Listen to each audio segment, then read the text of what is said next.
there. Today we're going to cover IV fluid administration, starting from that moment when I receive the doctor's order, doing my 5 rights, priming my tubing, and actually connecting it to my patient. All right, so first of all, my provider just ordered 500 normal saline IV fluid bolus stat over 30 minutes.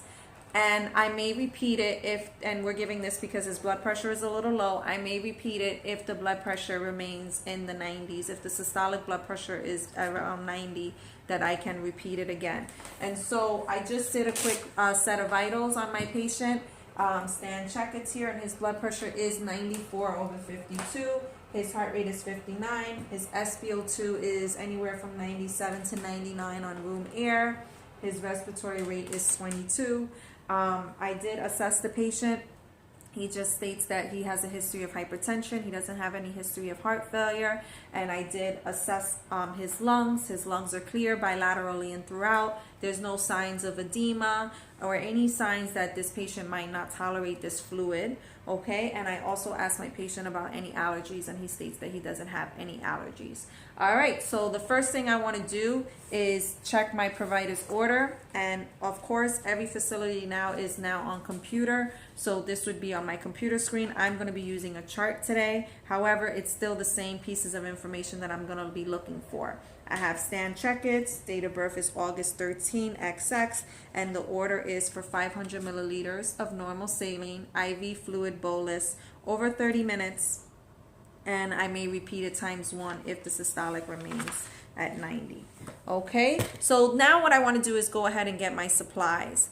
And so I go and I want to gather everything. Every time that you're going to perform a task, you want to try to think ahead and think about, sometimes I have to just kind of walk it through in my own head. Okay, what do I need? And I want to gather everything together because I don't want to keep going back and forth. It's not time efficient, and also it makes you look disorganized. So first thing I'm going to do is go ahead and grab my fluids. Okay, and so I'm going to just go ahead and grab a liter bag because my doctor said that if the systolic blood pressure remains at 90, that I can repeat it ×1, okay? So 500 and 500 is 1,000 mLs, and that's what this bag is.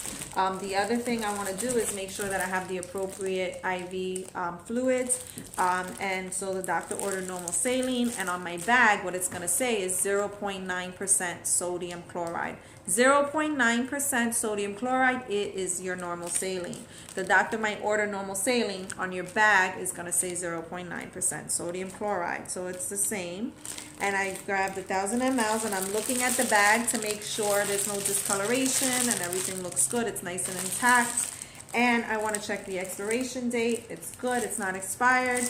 Next, I want to go ahead and grab my IV tubing, and because I am administering fluids, I want to get my primary tubing set, and this is a 10 drops per ml tubing. Then I want to also get a flush because my patient currently doesn't have anything going through their line. They do have a nice 18 gauge that the triage nurse put in, but nothing is infusing. So I'm going to want to have a flush, and I'm going to want to have, based on my policy, my hospital's policy, I'm going to want to have the appropriate cleaning supplies. So most facilities now have caps on the saline locks that already have alcohol or some type of cleaning solution in there. Once you remove that, it's technically clean, but I'll show you what mine has in a minute. Okay, all right, so I have all of my supplies in my patient's room. I'm going to perform my hand hygiene before I enter the room. Hello, I'm going to knock on the door. Hello, my name is Erica. I'm going to be your RN. And obviously, I've already assessed this patient and I've already taken care of this patient. But just for the purpose of the video, I want you to remember that I'm always going to introduce myself to my patient. And can you tell me your name and date of birth? And so I'm looking, and I always want to use 2 patient identifiers, and typically it's going to be your name and date of birth. And I'm going to go, especially because I'm administering medication, then I want to check it against my medication administration record. So like I said, in the hospital setting, You're going to have a computer. You're going to have your scanner. So you'll be scanning, depending on your facility, because I know one facility I worked in, you're going to scan the patient first and then the medication. Some facilities, you're going to scan the med, your ID, and then the patient. So it depends on your facility. But right now what I'm doing is checking the name and date of birth, and I'm going to have my patient verbally say it to me, because that also allows me to know if they know their name and date of birth, and maybe I have the wrong ID band on the patient. All right, so can you tell me your name and date of birth? All right, perfect. Stand check. It's August 13th, XX, and that matches what I have on my medication administration record. All right. And so now, Mr. Checkets, because your blood pressure is low, currently it's 94/52, and you're saying that you're dizzy and lightheaded, and so the doctor has ordered some fluids. We're going to give you normal saline to hopefully bring up the blood pressure a little bit. So you have a nice IV here. I'm going to go ahead and give you half of this bag, and then we'll reassess and see how you're doing. Okay? All right, so the next thing I want to do is tear open my bag. Okay, and remove my fluid, and I'm going to hang it up here. And you always want your label facing, outward, so that whoever's coming in, every time you're coming in, you're able to see what it is. All right, and then the next thing I'm going to go ahead and do is get my tubing. All right, so your tubing is going to come like this. Now these are a little older, so it's not Luer lock. It has the old needle system, but now everything is Luer lock. It's all needleless, but it's essentially the same thing. All right, so the next thing I want to do is go ahead and close. You see this roller clamp here? I want to go ahead and close this. All you have to do is push it down. If it's down, this is closed, okay? If I have it up, so it looks like this. If it's up, all the way up here, then it's wide open. So right now, because I'm going to connect this to the fluids, I want to close it. And it's not necessary to close all the clamps. That's just too much work. You just can close the roller clamp, and that's more than enough, okay? Always want to make sure that my tubing does not hit the floor. And you see that I have a cap here. I'm going to keep this on because remember, this is going to be connected to my patient's intravenous line, and I want to make sure that this is not a sterile technique, but it's aseptic. I want to make sure that I'm keeping everything clean, okay? And for priming tubing, you don't really need gloves. But if I'm going to go ahead and administer to this patient, the fluids to this patient, then I'm going to want to put some gloves on. So let me go ahead and do that. I'm going to clean my hands, all right? Perform my hand hygiene. I have hand sanitizer here. That's what I'm using. And I'm going to go ahead and put on a set of gloves.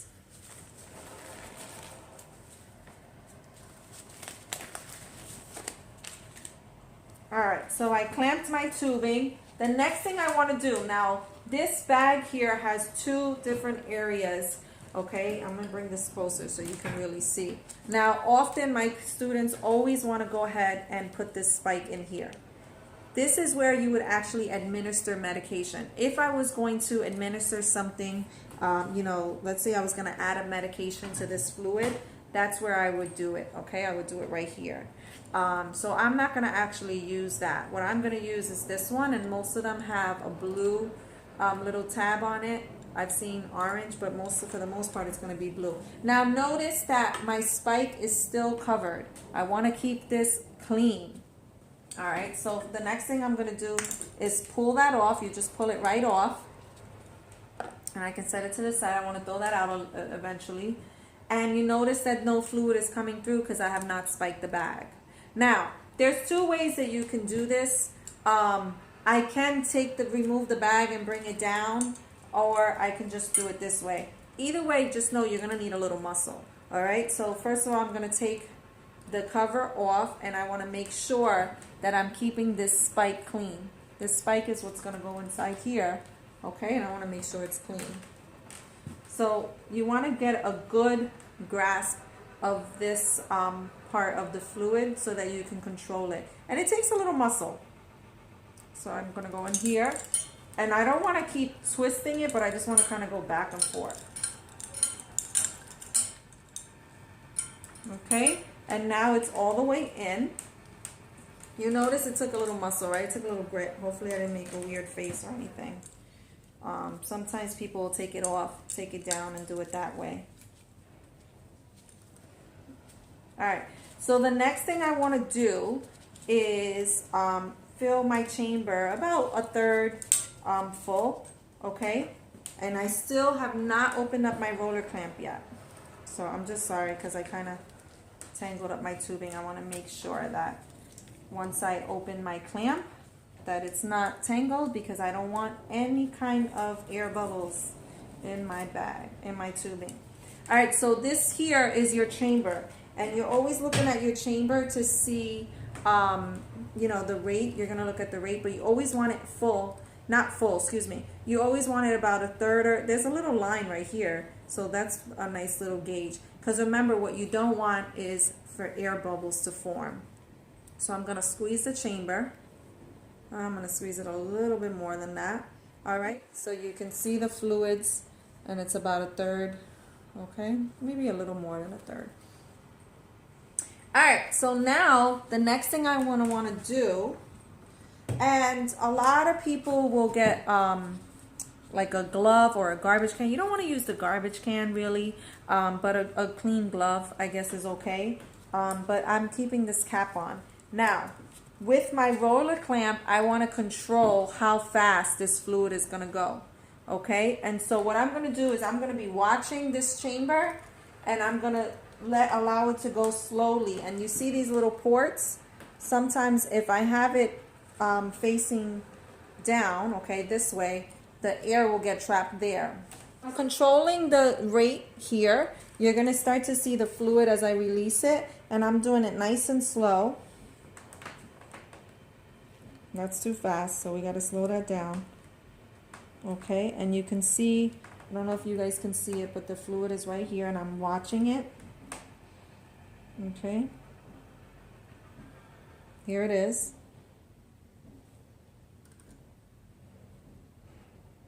Sometimes as it's traveling through the chamber, the roller clamp, you got to just make it go a little bit faster because it kind of gets stuck there.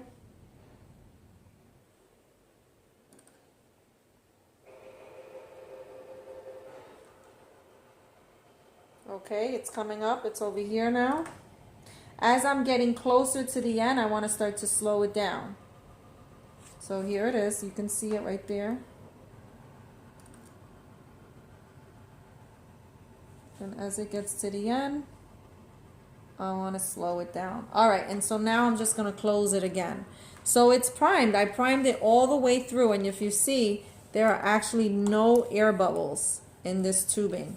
Okay, you really want to remember to squeeze that chamber, because a lot of times that's where the air bubble comes from. Okay, so there's no air bubble, so I'm good. Okay, I'm going to put this right here. And now what I want to do is, my patient has a 18 gauge in his right antecubital that was placed earlier today. I'm going to want to check it to see if it's actually working, okay? Just because you have an IV site does not mean it's working. So you always want to check to make sure that it's patent.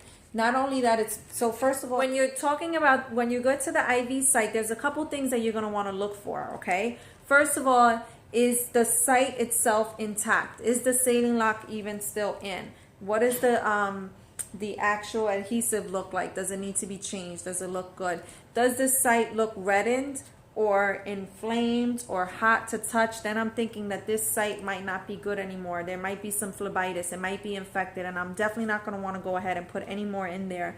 I'm going to want to remove that and notify my provider. Okay. The other thing is, because there has not been anything running, like I said before, I'm going to want to flush this. And so when I flush it, I want to see, does my patient have any pain? Is there any kind of swelling that happens? And that tells me that my IV is no longer in the vein. Because if it's in the vein, it should go through the circulatory system and it should just flow nicely. If it's not in the vein and it came out of the vein, it's now in the tissue, that's when you're going to start to get that little swelling, and that tells me that it's infiltrated. Okay, I'm gonna actually administer this medication. I'm gonna scan the patient, scan the drug. I'm looking again. Mr. Checkets, do you have any allergies? No? Okay, so I'm gonna administer the normal saline, okay? And so depending on your facility, you might have a certain protocol. Some facilities have a certain cleaning devices that they're gonna use, a scrub hub that they're gonna use, and you're gonna do it for 15 seconds. I'm just gonna use alcohol today. And so I'm gonna clean it for 15 seconds, vigorous rub in the middle in a circular motion.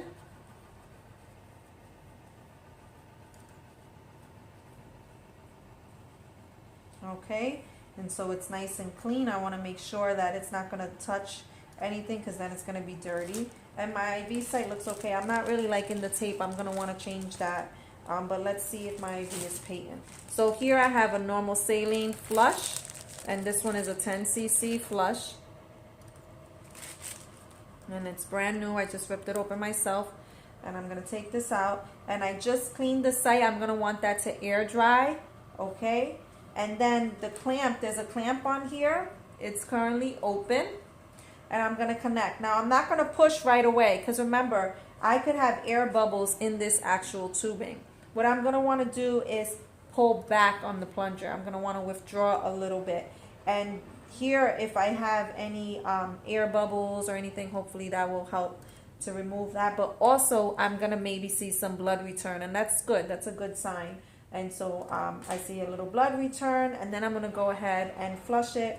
And, 3 to 5 cc's is sufficient. It depends. If certain times you're going to have to flush with more if you're giving a medication. But in this case, we just put this IV in. It looks good. And so I'm going to go ahead and recap my flush and put it aside, okay?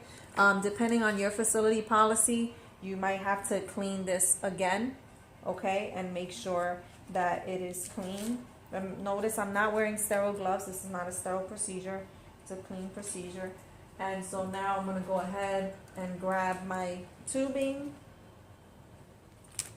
And now I can take this cap off.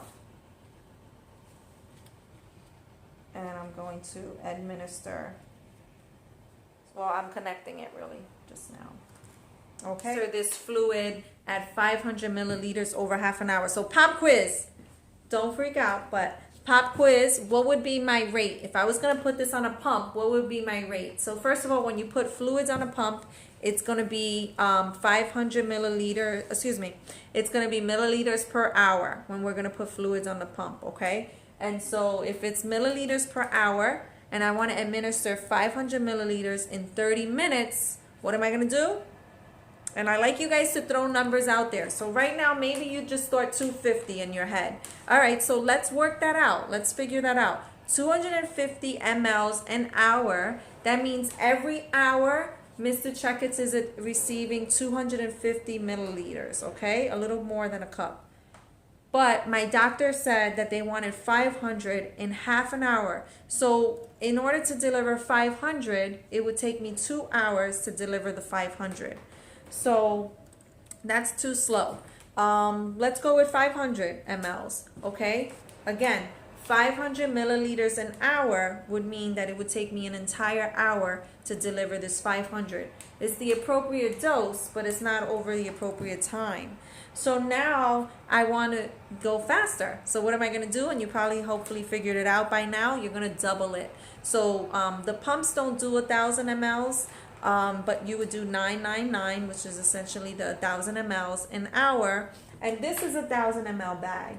So if you think about 1,000 mLs, if I set the pump for 1,000 mLs an hour, and I did my volume to be infused, which is the 500, and I came back in half an hour, half my bag would have been gone. Okay, I would have been to 500. All right, so I would set the pump if I was going to have it on the pump. If not, then I want to do my drip factor. Remember, that's why you learn how to do drips per minute. And so you're going to count the drips within 15 seconds and multiply it by 4 to determine how many drips per minute you would want. All right, so now what I'm going to do is I'm going to take off my gloves, or I could throw away all my supplies. Okay, I'm going to clean up after myself. Always clean up after yourself. Make sure you leave the room nice and tidy. I'm going to throw this stuff away. I'm going to want to take off my gloves, okay? And so I take off my gloves. I'm going to throw them away in the disposal, in the garbage can. And I'm going to perform my hand hygiene. All right, Mr. Checkers, if you have any pain at the IV site, or if there's any leaking, or it just feels uncomfortable, go ahead and please ring this bell, okay? Because I'm giving you quite a bit of fluid. I just want to make sure that it's going into the vein. And now I'm going to put the patient's bed all the way down. And obviously I documented that I administered this. Now, I said that this patient doesn't have a history of heart failure, but this is an older gentleman with high blood pressure, and I'm administering 500 milliliters of fluid. Just, you always want to make sure that your patient is tolerating it fine. And so I would be making sure that the O2 saturation remains nice. They don't all of a sudden become tachypnic. They're not all of a sudden looking labored. They look like they're tolerating it well. And now the reason why I administered the fluids was because the patient was dizzy and weak, and the blood pressure was 94 over 52. So what I'm gonna want to do is come back and evaluate once my fluids are done in the half an hour. Remember my nursing process. I'm gonna want to come and evaluate all of the reasons why I administered the fluid. All right, so we're gonna give him the fluids. We're gonna continue to watch. We'll be back to evaluate. Okay, so I'm coming back in. I'm gonna perform my hand hygiene. So how are you doing, Mr. Checkits? How are you feeling after the fluids? Oh, you're feeling a little bit better. Okay, that's good. You're feeling a little bit more like yourself. All right, great. Well, let's reevaluate your blood pressure and let's see how your blood pressure is, okay? And obviously, I'm checking a full set of vitals, although what's going to, really tell me how my patient is doing, I'm looking at the fluids. So his heart rate is 72 now. It came up a little bit. His O2 sat is 97. His blood pressure is coming up. His respiratory rate is about the same. I would want to, like I said, go listen to his lungs and just make sure that he's not, I've had a lot of patients on heart failure, so I'm always very conservative when it comes to fluids. I always want to make sure that they tolerated it fine. My patient states he feels better, which is one of the reasons why I gave it, because he was dizzy and weak. So that tells me that's good. And now his blood pressure is a nice 116 over 80. All right, so we're not going to go ahead and administer that other 500. So we're going to want to disconnect this, discard it, and flush. Now, some people say you don't have to flush because you just gave the normal saline. I personally like to flush afterwards because I want to make sure that my IV site is still patent. And so, obviously, you're going to perform your hand hygiene, and I'm going to put my gloves on because I'm going to be dealing with, potential bodily fluids. And so I'm going to disconnect. So I'm going to disconnect this because it's finished. Okay. And I have my alcohol here. All right. So now I'm going to go ahead and disconnect the tubing. Okay, I disconnect the tubing and I'm just going to go ahead and clean as per the hospital policy. And I'm just going to use about 3 cc's. And now I'm just going to go ahead and withdraw and push that in. And it looks good. The IV site is still intact. Sometimes when you administer a large amount of fluids, or if you have a lot going on, your IV can. And so I'm going to clamp it, and then based on my hospital policy, if it requires a cap, a lot of the flushes now have a little cap on there. And that cap, like I said, has like a little alcohol or chlorhexidine to keep the site clean. And so then I'm going to just put that on there. The site looks good. And that's pretty much it. I'm going to go ahead and take off my gloves, perform my hand hygiene, and there you have it.